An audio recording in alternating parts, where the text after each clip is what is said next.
Class. बरोबर. तर आपण मागच्या ह्याच्यामध्ये काय बघितलं, बँकेला मराठीत काय म्हणतात, काय म्हणतात रे? विसरला काय? नाही ना, बँकेला मराठीत काय म्हणतात? अधिकोष म्हणतात. बरोबर. मग मला कोण प्रश्नाचं उत्तर देते काय? भारताची सर्वात मोठी बँक कोणती आहे? कोणती असेल रे? प्रतिमा सांग. भारतीय रिझर्व्ह बँक. बर. साकिब तू सांग, माहिती आहे काय? पुढे पृथ्वीराज. RBI नाही. बस.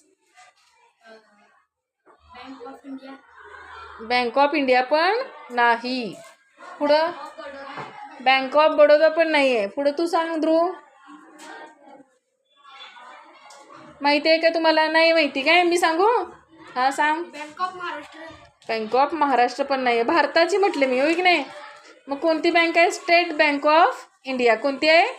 State bank of India. म्हणजेच त्याला SBI असं देखील म्हटलं जातं. बरोबर की नाही? आलं लक्षात सर्वांच्या? यस या नो? ओके.